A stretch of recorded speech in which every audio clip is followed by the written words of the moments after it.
Hello, everyone. Welcome to our second episode of Beers with VCs, where we have casual conversations about the less talked about aspects of venture capital and startup building.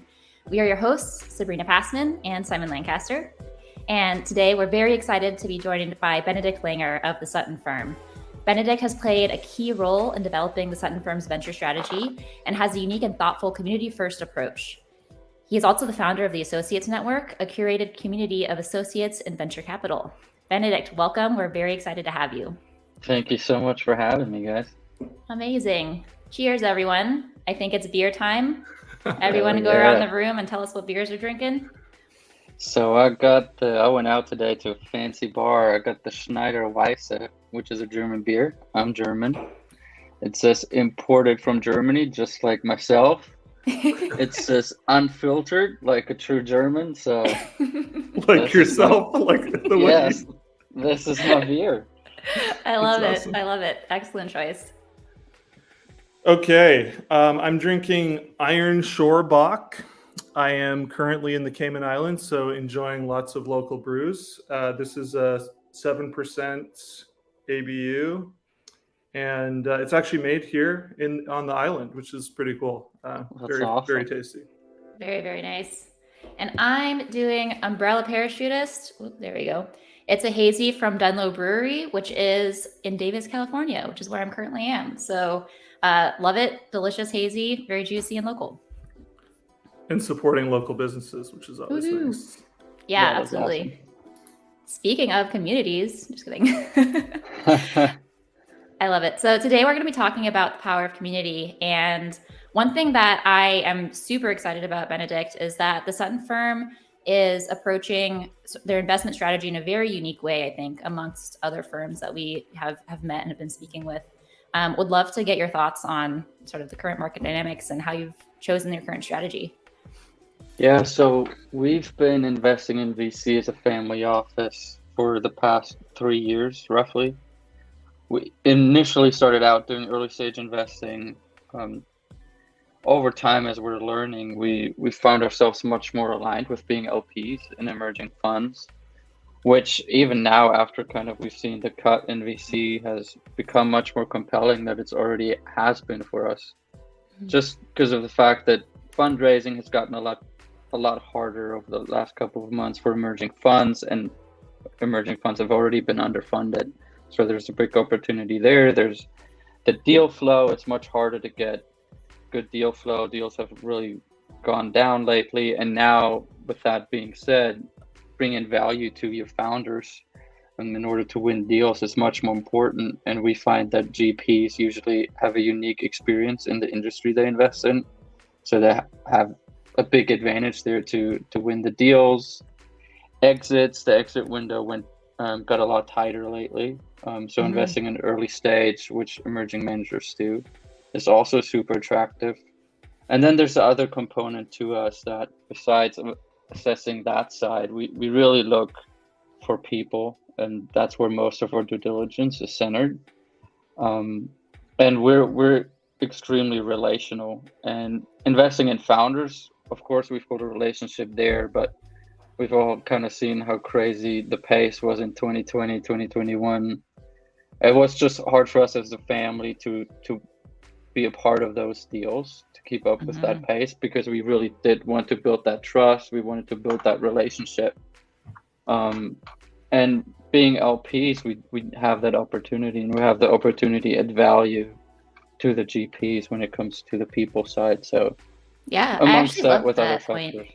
I think understanding how the market has shifted. I mean, on the one hand, there was a crazy rush in the past couple of years to get to the deal the fastest. And that really disincentivized people from really making those connections and understanding if their founders were really the right people to begin with to be building the businesses that they wanted to build. So I guess a silver lining of this current phase that we're in right now is there's opportunity to rebuild that really relational aspect of investing. And it's something that I think all of us in the early stage field really appreciate, actually. Yeah, 100%. And yeah, it's the relational aspect in combination with value add. I think value add is more important now than it's been for the past years that we've seen. And part of why we believe so much in emerging managers like you guys is because you come from a unique background in an industry that you're now going in to invest. Very rarely you see an emerging manager invest in an industry that they don't have experience in. Mm-hmm. So you are actually uniquely positioned to add value, which is what founders really want right now. So you're going to win the best deals right now at the early stage, and we all know downturns are great vintage years for that. So it's a really, really good combo. Totally. I mean, that's what we are hoping for as well, but and actively have been seeing, in fact. And I love that the tie that you just mentioned between managers reinvesting into areas that they know the most about because they've actually worked in those fields. That's actually a key component of our own thesis. But I like to see also that it seems to be a part of your thesis as well, looking for individuals that can truly provide value, not just, redispersing capital into specific networks, but creating the personality fit for themselves and the founders the same way that you're creating a personality fit between yourself and your managers. Yes, 100%. If you want, it kind of would bring us into kind of what we look for, which also talks to the power of community in some sense. Mm-hmm. There's two things. So as a family office, we invest in emerging managers. In our due diligence, we kind of structure in two categories. One is the professional formation of the GP, and the other side is the relational discernment. And what we just talked about, the experience in the industry that you come from, we would put that into the professional formation category. So there we look at your track record as an investor or angel, if there is one. We look at your experience that you have professionally and how you've been formed. We look at your position in the industry. Are you perceived as an expert by other people? And all that is super important. And I think that's where most LPs, to, 70, 75, 80% of their due diligence. But we kind of like to split it 50-50 with the relational discernment. Because I think we have to realize that for once, every person has something good to offer, and you have to identify that. But the other thing is that you have to realize is that every person deals with something that's called the false self. So we all tell ourselves something about ourselves that may not really be true, but that we want other people to perceive as true about us. And you can harness the skill to be able to identify what that false self is about other people and about yourself. So when you make decisions and invest in founders, what we need to know is that you have some sense of being able to discern that in people and how they will make decisions, because that will impact where they are going to end up at. So that the former experience plus the experience with people, I think that's the combination that enables a good due diligence in emerging managers that's appropriate. Yeah, I love you're going so many layers deep into the psychology behind it all, like behind people. And I think that often in the worlds of where we used to come from, engineering, and then also typically within venture capital, they're both traditionally very disassociated industries from the human aspect and from understanding yourself as a person. Typically, it's viewed as like there's only one right answer. Like the answer and the result is what matters the most. But what you're highlighting is that how you get there matters, and the way that you think about problems matters. And the false self topic, I think, is actually super interesting because a lot of people don't have that type of awareness. And so the fact that you're able to not only understand that concept, but also see it in other people is super next level. And that's super exciting. I love the so much EQ in your guys' organization, which is really powerful. I think it is important.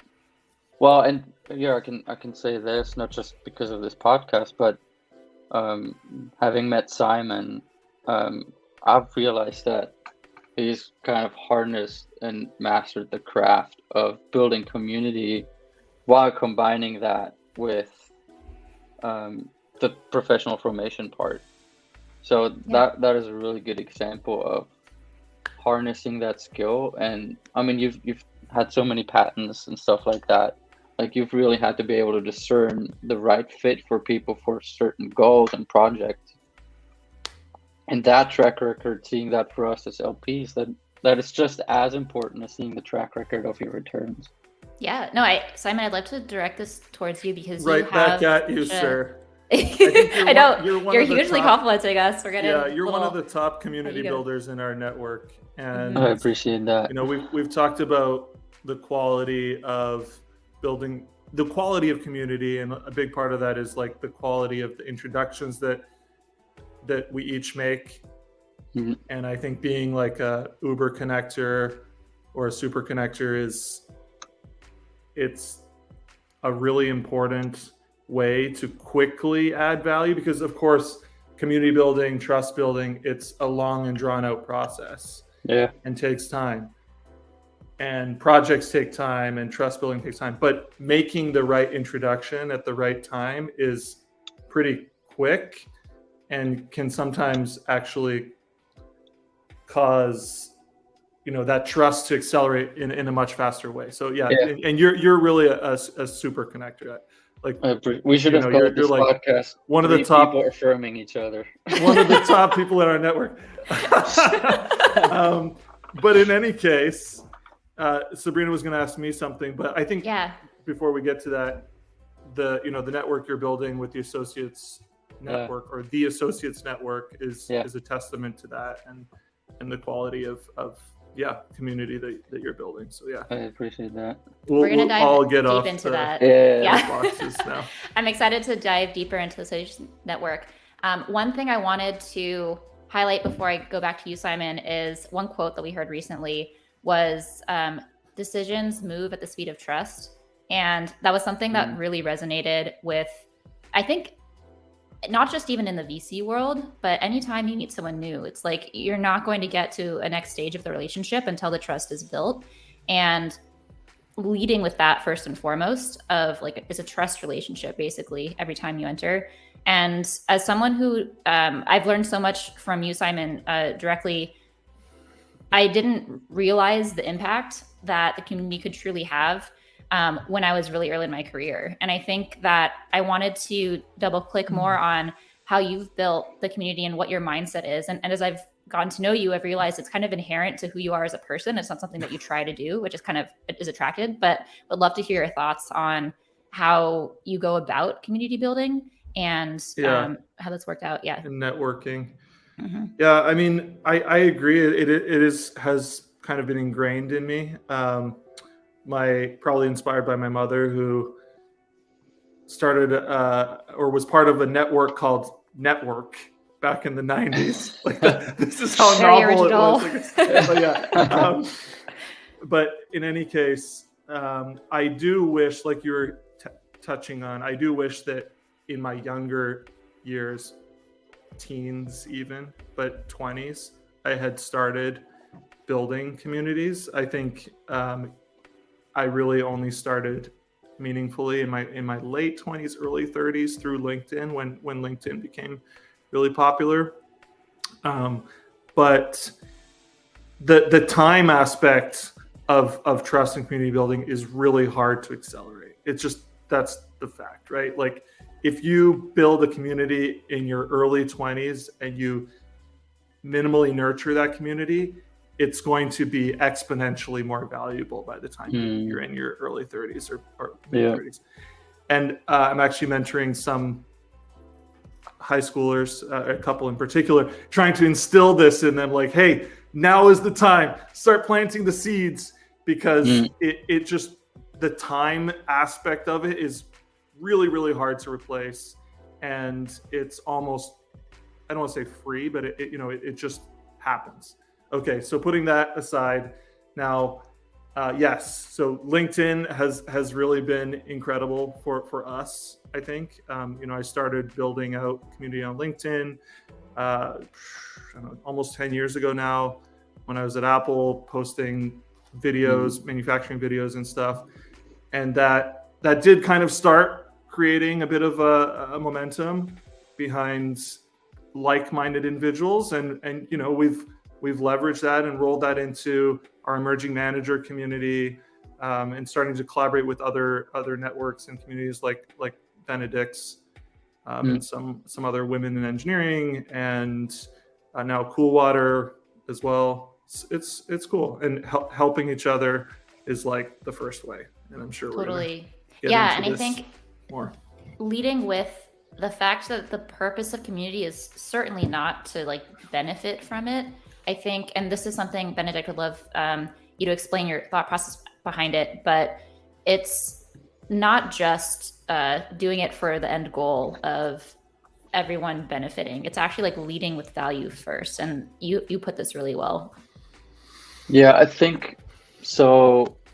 I can give a quick background on the Associates Network and talk about the value that I found there. So when we were doing venture and we were investing directly, I realized pretty quickly as an associate that as a family office, we're not cool enough to get to the right deals at the right time. We think you're cool enough. It was hard to build the relationships with founders before they raised a round at a valuation that didn't make sense to us anymore. Sure. And not that every VC can do that, definitely not, but I think it may be even harder for family offices to get to that place. And I observed, if I find a good deal, the partner's going to share it with another partner, and then the partner's going to give that deal to the associate so the associate can look at it. And I was like, I may just go directly to the associate, because we're the associates are the ones who are sourcing all the deals. They're doing all the due diligence, have their finger on the pulse of what's happening in all the different industries. But one thing they lack is network, and usually sometimes access to resources to learn.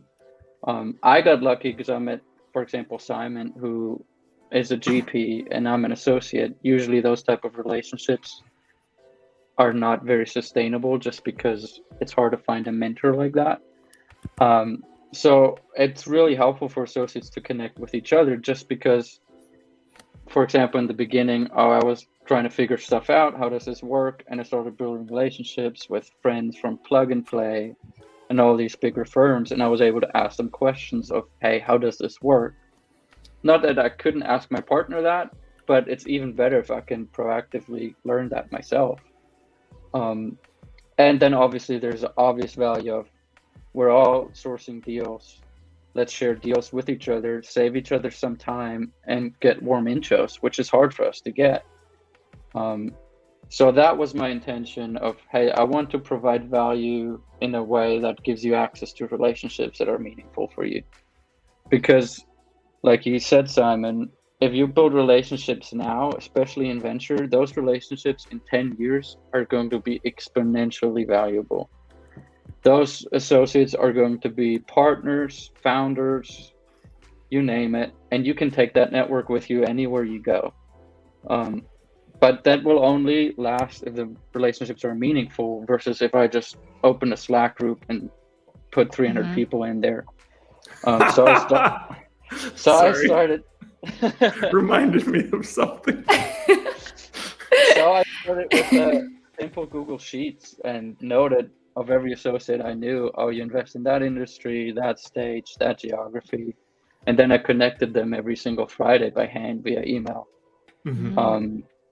So we were like 10, 20, it slowly grew. Now we're 250 plus. And wow. So same process, nothing has changed. The value is exactly the same, but now it's on a platform that automates those introductions. It's still based on what you look for in deals. And extra layer to that is personal interests. Right. Because I think you can build an actual relationship that is not just about deals, which is more sustainable that way. Right. So the reason why I saw an opportunity there is because value is what we all look for in venture. And if I can create that, I co-create value for myself, and plus I get the benefit of enabling all associates in VC to add more value to the entire ecosystem, because now these people have a network, and that will accelerate everything that we do, because associates are the heartbeat of our game. Totally. Yeah, it's really meaningful, especially the curation aspect of the community to start, like forming it in a very, like establishing the, I guess, the pillars of the network from the very beginning and the get-go is super important to have a solid community grow in a positive way. And I totally agree that the associates are the level of, I guess, person that's most plugged in to not just the startups that they're working with, but also linking that to their peers is really, really invaluable. Yeah, I agree. So how do you scale it though? That's the ultimate challenge, right? And we've talked about actually in a parallel, early stage investing and GP founder relationships are really strong. Pre-seed, seed can lead to some really good deals, but it's also hard to scale. And this is why big institutional LPs can't do a lot of emerging manager investments. Let's talk about that. Like, I agree. Is it ultimately flawed? Like, is it impossible to scale? I think the question would be, do you want to scale the community or do you want to scale the value of the community? And I think sometimes you will have to choose. So for me, the way I was able to scale the value is by automating the introductions. Now I struggle, on the other hand, with keeping the community engaged, having constant communication between all the peers, things like that. That's where I realized, okay, I scaled the value, but it's harder to scale the heart of the community with it and the purpose. Investing in emerging managers, which is kind of the same because it is so people-centered. Again, it's the question of, would you actually be scaling the value of investing in emerging managers if you were to approach it like investing in a growth fund? I almost don't think so, because you would be taking away the uniqueness of what an emerging manager is, and you would probably misunderstand the investment vehicle that they can be. So I'm personally going to cap the community I'm building at 300. So there's like 40 more spots. I will obviously recycle some members because people will leave. But I know I'm going to have to cap it. And it brought me to this one thought I read, but his name is Dietrich Bonhoeffer. He built community in Germany.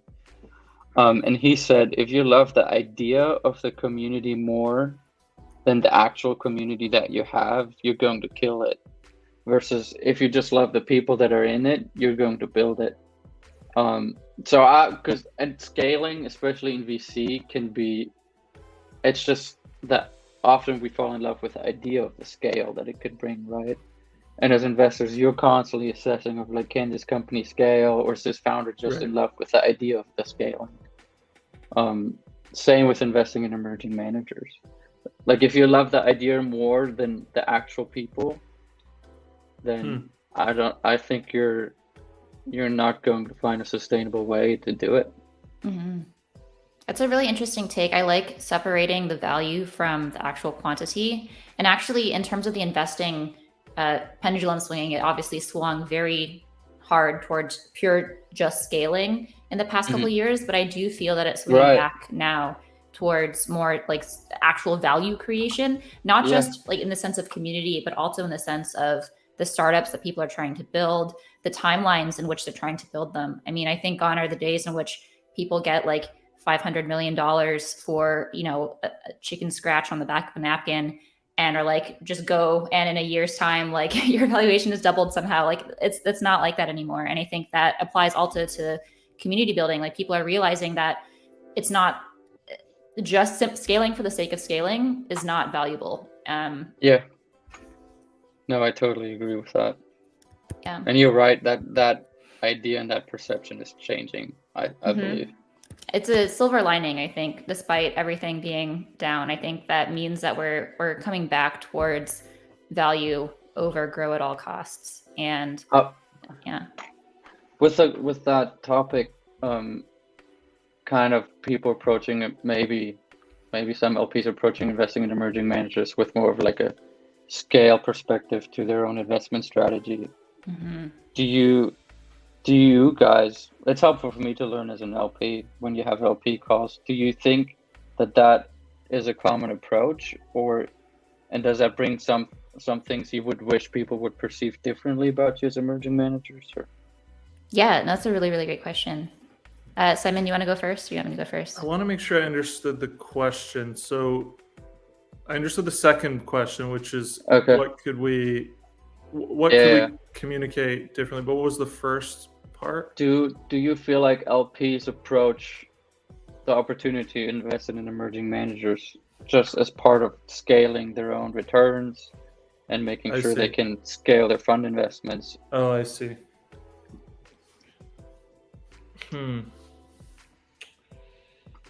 That's interesting. So I think emerging managers as an asset class is it's a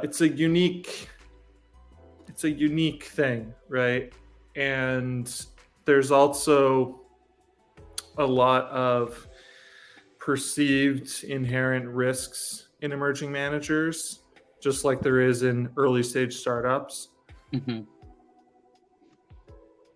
And there's also, and the funds are also smaller, right? So those two things combined typically cause large institutional LPs to avoid them, because the higher risk requires more diligence, yet that more diligence, they can't just put more money into those funds. Does it require more diligence or different type of diligence? I think that's a great question.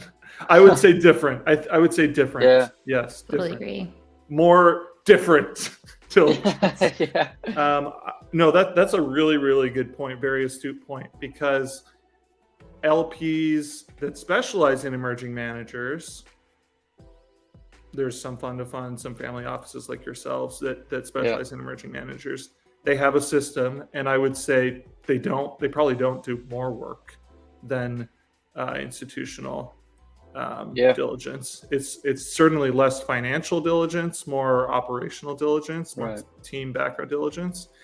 And we were talking about earlier, like the inherent two things the two risks, major risks that we typically hear of are the dabbler risk and the partnership risk, right? So dabbler risk, are the emerging managers actually in this for the long haul, or is this just a succession of their angel investing hobby that they've been doing for a while, and do they want to keep it as a hobby? Mm-hmm. And then the partner risk is, are the partners, the GPs, actually able to work together in the long term, or have they never really done a lot of deals together? Have they never really worked together for a while? Because it is, a real business partnership. And as they say, business partnerships are more intense than marriages and more committed than marriages in many cases, right? Yeah. So those are legitimate risks. Yet, how do you de-risk those things? Right? A lot of it is conversations. A lot of it is gut. And I'd love to pass it back to you and ask those, because certainly, our calls with big institutional LPs, sometimes they'll ask, like, how long have Sabrina and I been working together? But I've never really been asked, like, are you committed to this? Is this what you're going to be doing for the long haul? So curious, like, I'll pass it back to you. Yeah, I feel like usually you can tell by the personality and by their pattern of sticking with their decisions in life. That can mean career decisions, but it can also mean personal relationships. We've never asked a GP if they're committed to this. I think that becomes very clear very quickly. Like, one question we ask, I would say pretty much every time, is, what was the one point that compelled you so much to do this? because we're trying to understand why are you like you're taking a risk by becoming a GP. You're probably taking a pay cut.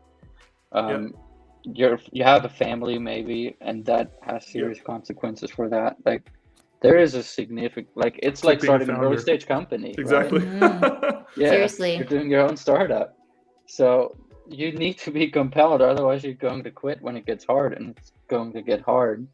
But you're usually able to tell that by them answering that question. The other risk of will they be able to work well with each other?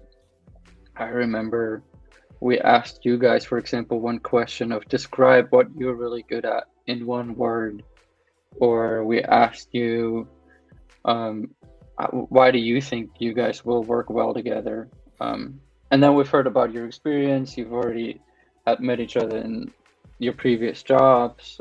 You've done stuff together. That instantly creates comfort, because why else would you start something now if you've already known that you don't work well together? And then we've also seen, just personality wise, how you guys will complement each other.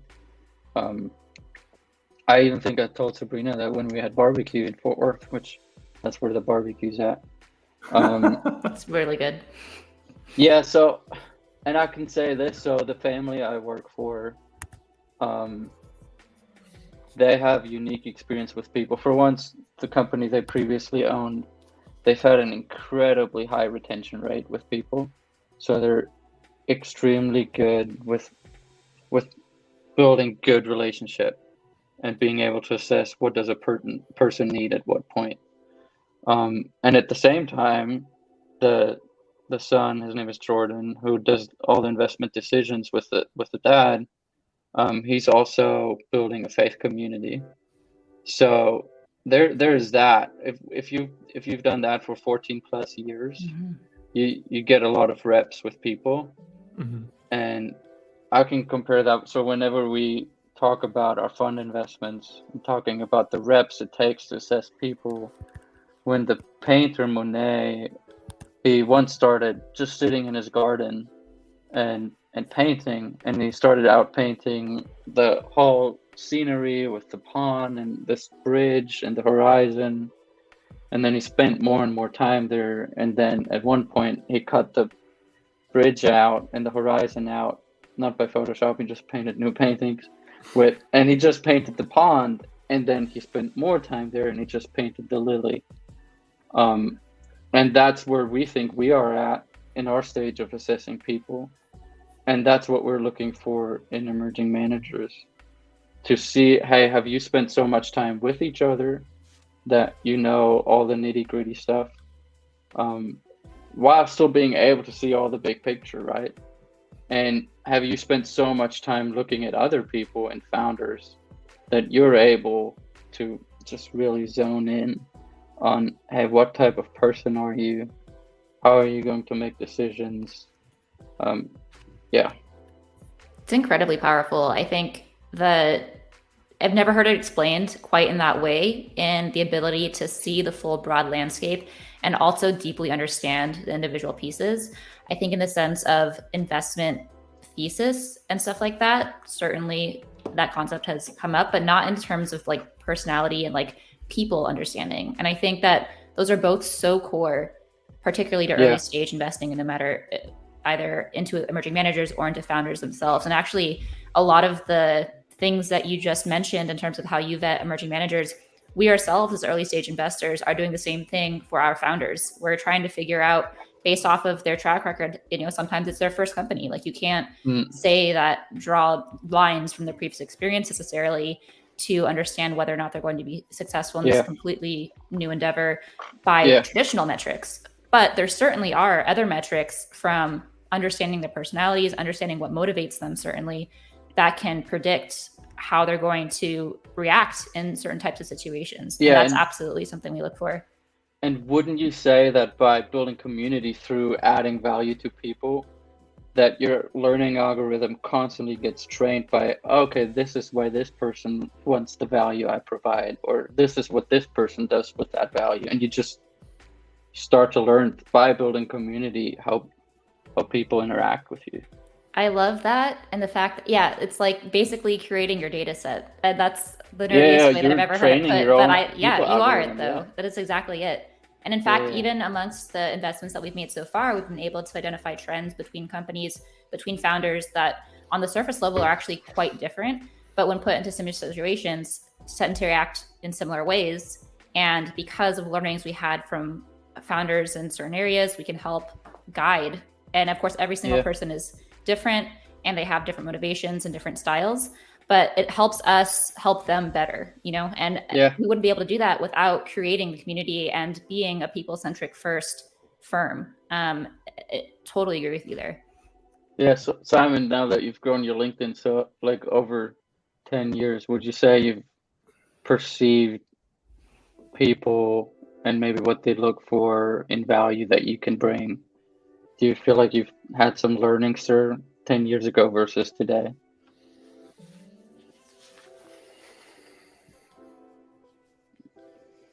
I think the biggest learning for me, especially over the last 2 years of building Omni with Sabrina, has been to always try to offer something. Always try to, number one, like listen and find out what the other side is challenged with. What are they trying to accomplish in the near and long term? And then try to help them with that, right? And I think some of the most powerful meetings that we have are with individuals that before the end of the meeting actually offer, like, how can I help you? And sometimes we do that, or sometimes it's the other side. And it's a really incredible way to break down the barriers and start to work together, especially if it's genuine, right? Which certainly, we try to be. Here's why don't emerging managers, this may not be the most compelling thing in a pitch deck, but why don't some, instead of only tracking or like presenting research about their industry, collect data of 90% of times when I'm on calls with founders, I ask the question, how can I help? And 70% of the times I actually do. That, and if you can show me the spread, like the CRM for that or something in your data room, I'm like, okay. Because you're not just pitching your industry to me, right? You're pitching your ability to interact with community and to build relationships that are meaningful. Like those, I'm not saying you have to have that data on slide 6 of your pitch deck. Sure. But like those are things I think that emerging managers can be thinking about. How can you pitch the people side next to your track record? Yeah, the subjective portion of it. Yeah, it's interesting. You certainly, you and the Sudden firm have a more unique approach to the subjective and qualitative aspects of relationships and value to community. How to wrap, ultimately you have to come up with some quantitative way to write it down. How to wrap quantitativeness around qualitativeness is certainly. That's a challenge for sure. I love the challenge of it though. I think traditionally it's a really weird space to be like in VC, but also early stage, because on the one hand, you want to showcase that you are as, refined and solid as anyone in the later stage, but simultaneously it's a different stage. And so therefore, there are different requirements. And I think that everyone in the early stage is trying to position themselves to be established and therefore pitching themselves in the way that later stage people would want. But you're totally right. It doesn't make sense to apply every single aspect of that, especially when the criteria for evaluating early stage is completely different. If you would only diligence the spreadsheet while investing in a pre-seed company, that would not be great due diligence. Yeah. Super true. trying to think of like ways that I'm like in the back of my head, I'm like building a deck of how we can communicate that and figuring it out, because I think it is honestly like one of our superpowers, and communicating that, you know, we are people first is like one thing. Yeah. Communicating that like this is how we are people first is a completely different thing, and figuring out how to communicate that concisely is right. And don't get me wrong, you still should communicate your track record, of course, and your professional information, all that, but yeah. You got your brain Figma going, Sabrina? Yeah. Hardcore. That's good. I love it. I think as we've been swinging back and forth between like community building and how that ties to emerging managers, and specifically in that stage and how it's different from later stage. I want to dive back into the community aspect of things. Yeah. How, for people that don't have a community and like are just trying to start one from scratch, like what are the best lessons that you can use? I think we've touched on like lead with authenticity, but are there other layers of things that you would recommend? Yeah. And like why start, I think, is another like. Yeah. Yeah. Well, I started out of pure desperation. Which, hey, that's a good way to start too. So I think the number one thing that I've learned is the importance of alignment for the purpose and intention behind the community. For the associates, that was very clear. It was deal flow and network, which we all lack. So I think that is the number one thing. And the value is the one thing that you provide that everybody needs to align on. So you need to ask the question, what is the incentive for a person to join? And how is that valuable to people? The other thing, and now that you've established a common value, I think you need to be careful that this value is not the one light that's hanging out in the darkness and all the mosquitoes fly around, because otherwise you're going to kill the growth of the community.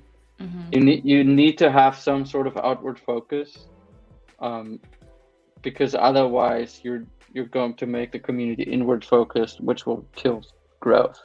Sure. So I've had to find ways of, can I possibly involve founders and they can send us their pitch decks and then we can review them? Or is there a way we can become scouts for other funds as a community? How can we engage with an ecosystem and show, hey, we're 250 plus associates, like we got some real power going on here. How can we help? Yeah. I So think it's really unique too that you just mentioned that you started out doing cold outbound, right? Did I get that correctly? Like that's such an intimidating hurdle for most people when they're starting, especially from zero. It's like, I have nothing to offer yet. Like, how do I even go about finding the people, firstly, that might align with my vision? But secondly, gain the courage and like say the right things to actually make them want to join. Can you like describe that? And in the beginning, I was trying to reach out to partners to tell them, hey, I'm building a community of associates. Can you tell your associates in your firm that I'm doing that? Man, I've been left on read a lot because I'm like, I have 10 associates in this community. This is going to be valuable. But that was the one way that it helped me grow. The outbound. So reaching out to partners actually did work. Yes, because I realized that if somebody were to tell my part, like the partner of a family office, to tell me to do something, my probability of doing that is much higher. Oh, that's super interesting. So understanding the incentives of the people that influence the target group that you're trying to have join. Yeah. So I went next to the level. You're amazing. That's really cool. Yeah. So, and next to the outward focus, just creating a distinct identity for the group. I've now heard of associates that are part of the community who tell their partners that they are, and it's helped them get a promotion or get really like recognition for being part of that, just because it's becoming part of who they are. Like, hey, I'm part of a group where we're 250 associates.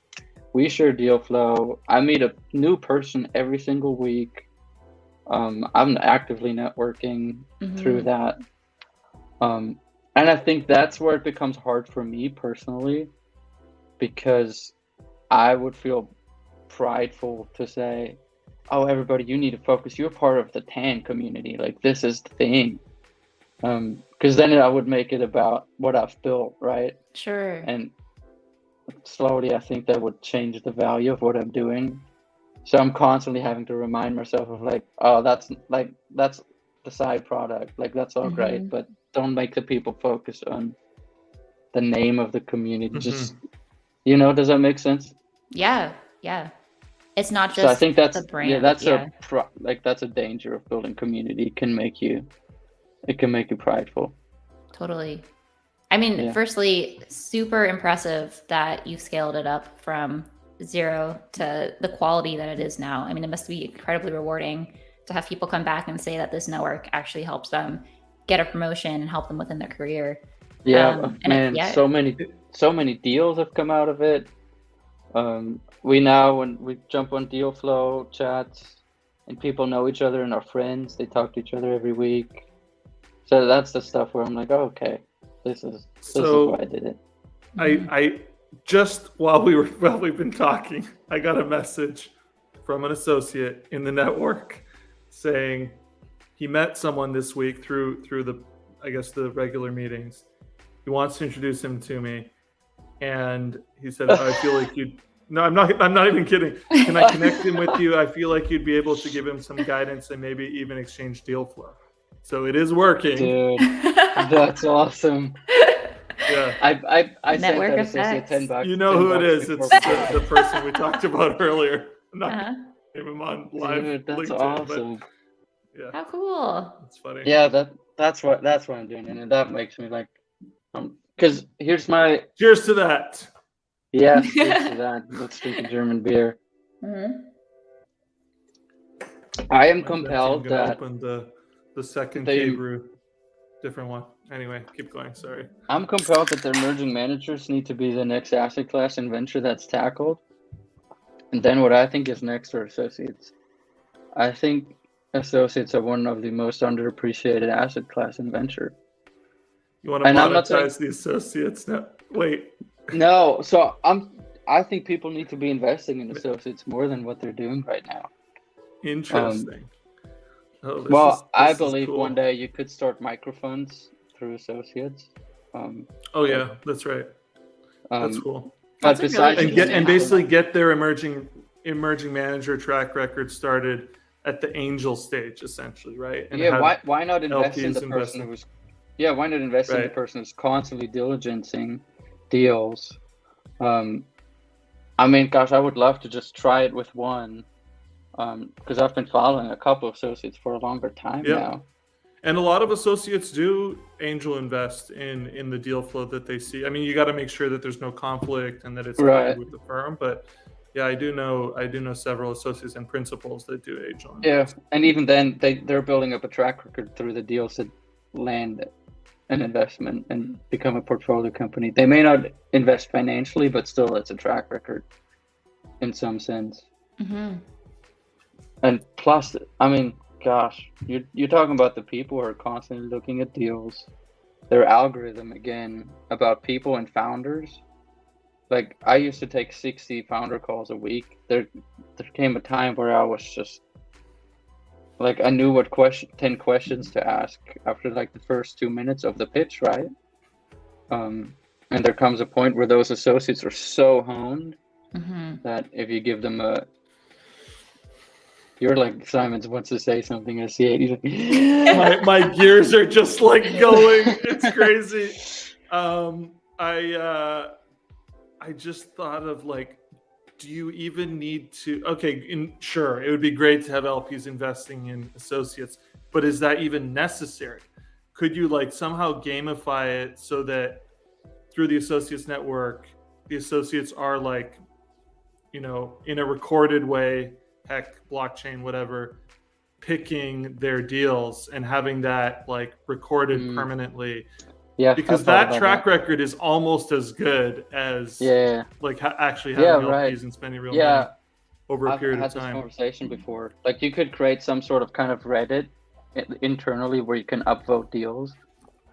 And for once, the associates who submit the deals would get points for that because they're the ones who sourced it. And on the other side, the associates who vote for the deals, and then you follow those deals would get points. Yeah, I mean, you're talking about 250 plus people who are all in 3-5 years are going to be partners, founders. I mean, it's the future. Plus, all these associates are getting shaped in a downturn. So they're becoming extremely resilient. They're getting shaped old school of like, look at the traditional KPIs kind of stuff. Like I'm super excited about it. Just as with emerging managers, like I think it's the future of VC, and many people sadly overlook it. I'm super excited about this. I agree that plugging directly into the people that are the most plugged in themselves into the deal flow, like, makes complete sense. And I think that being able to have the network of associates basically train each other in their deal selection would be super interesting. So I think that's one thing that like as partners, we share deal flow across to other partners, and we each have our own thought processes into how we vet deals. And sometimes we share memos and we sort of like bounce ideas off each other, but we never really like hardcore like rate each other's decision making. And in fact, I mean, we obviously see each other's track records, but it's, you know, it's different than actually at the earlier stages, like being predictive and like understanding. Plus you have more to lose. You have more social capital to lose by submitting a bad deal. Totally. I guess, and that's one benefit to doing it at the associates level is the stakes are like just low enough. Like they're still high, but they're low enough to where like you're not afraid of like putting your actual true thoughts out there, you know? Nobody of us has, not that everybody's figured it out anyway, but we're all learning how this game is being played. Yeah. It's super interesting. This is all very meta. I kind of like it. I could brainstorm about this the whole time, but I feel like the interaction shows that, hey, how can you create value for something, and how can you keep adding value that's different? Yeah. And I think admitting that the value doesn't even have to come from external sources necessarily. Like, I mean, the obvious thing could be like getting other partners to speak to the associates or other founders to speak to the associates. But what you're proposing is like internal knowledge generation, like that's amongst the good people that are already in and like bouncing ideas internally.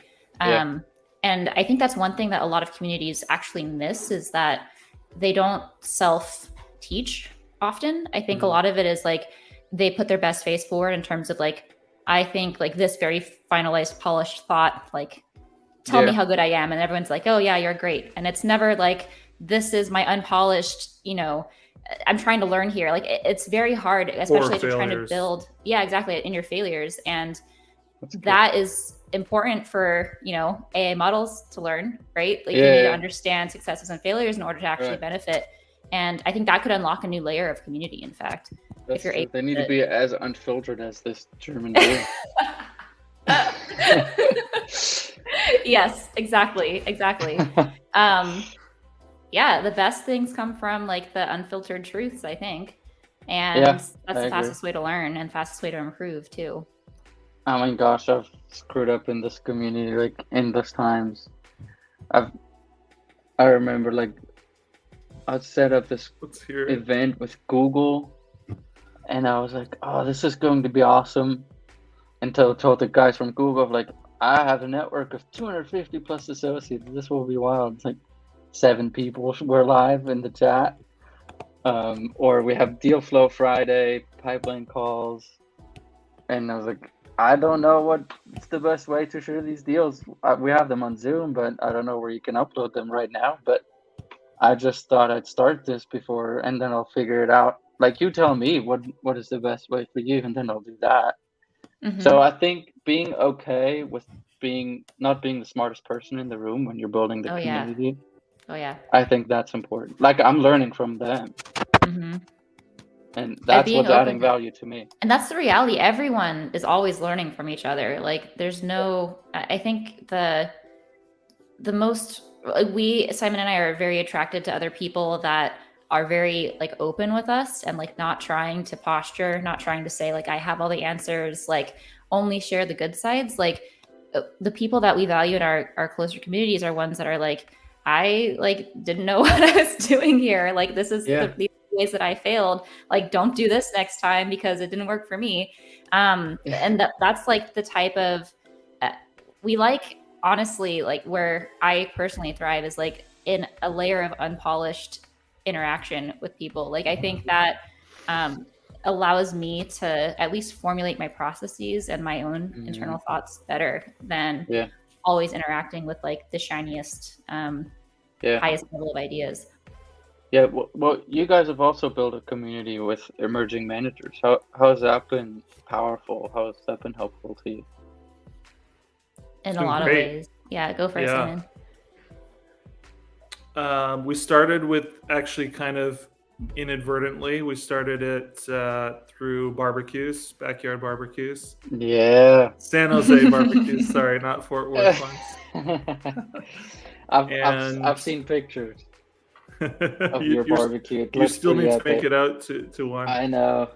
But I think we built the LinkedIn Beyond Emerging Manager group and corresponding Signal chat group around that initial. It was like an initial group of 10 that we started, I think, in September, October, and we've scaled it to almost 100. It's almost 100 people now, which is impressive.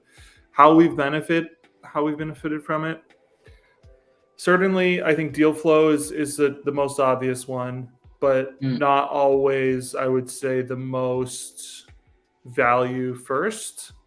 I think learning about each other's theses better through interactions is super important because what I like to do and what I like to see happen is the members knowing each other's preferences and theses intimately.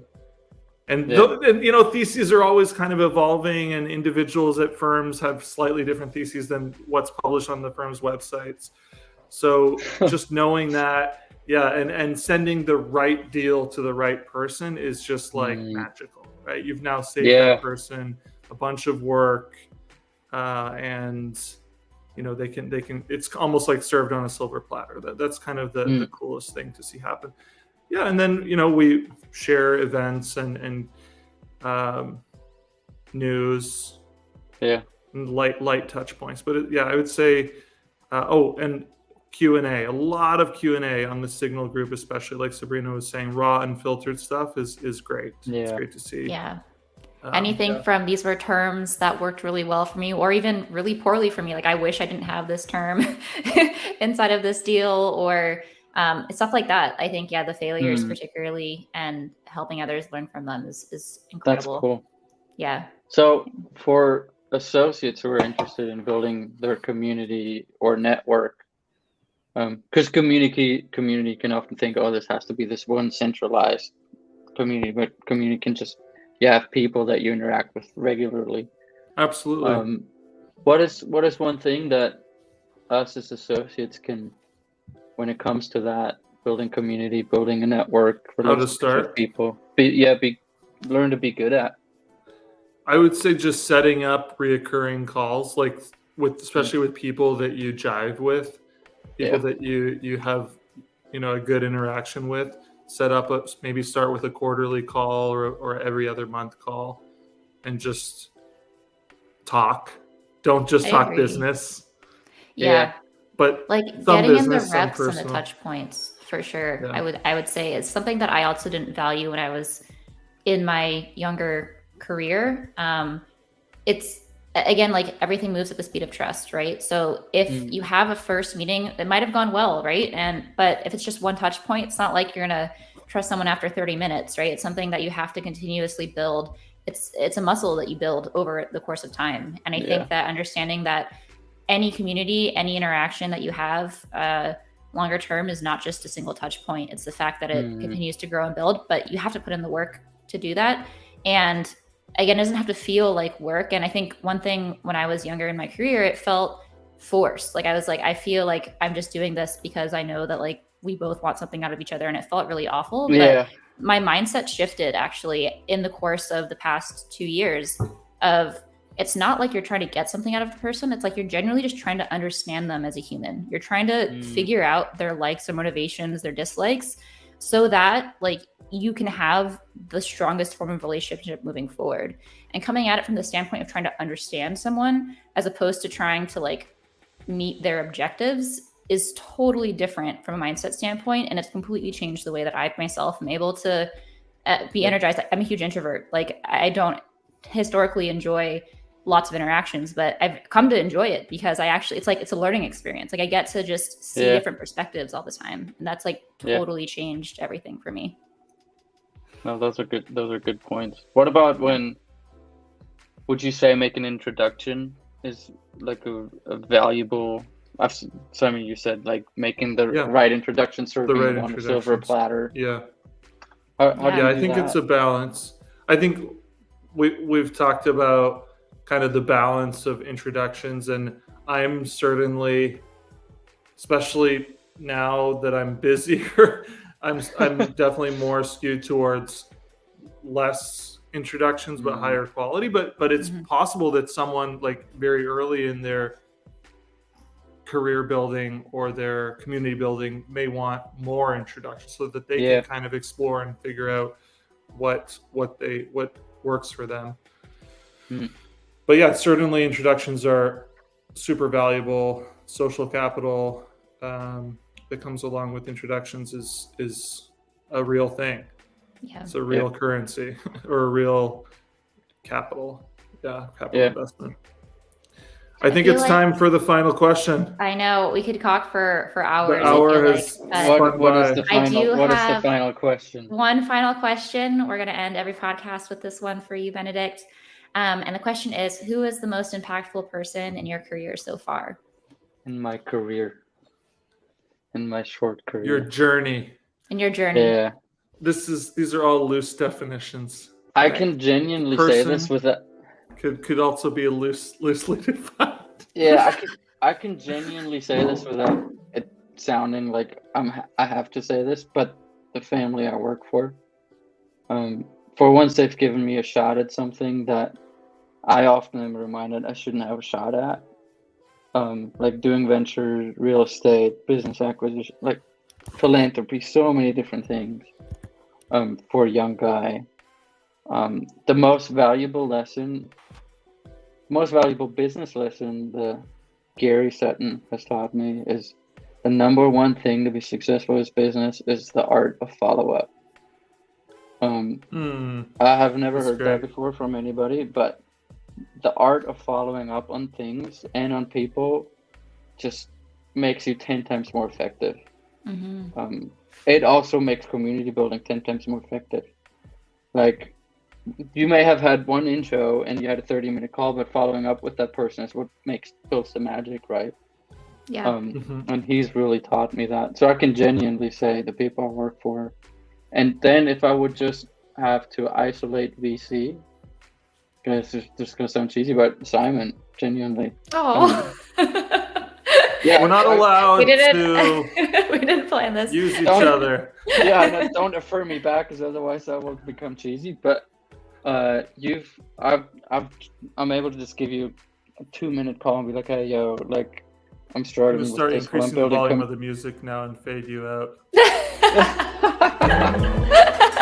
Stop it, Simon. But no. Yeah, no, you've helped me a lot, so those are my people. Thank you so much, Benedikt. That's really, really wonderful. We really appreciate your time, and it's been amazing to learn about the Sutton Firm's mentality and how you specifically approach community. And again, you are one of the best community builders that we have met in our 2-year pursuit of this so far. And it's just a testament to everything that you've worked on and done. So thank you so much for your time, and we're really happy. Cool. Thank you. I'm gonna open thanks. the second beer now. Yeah, let's cheers to that. And this was Beers with VC's episode 2. Thank you everyone for attending. Take care and have a good weekend. Bye.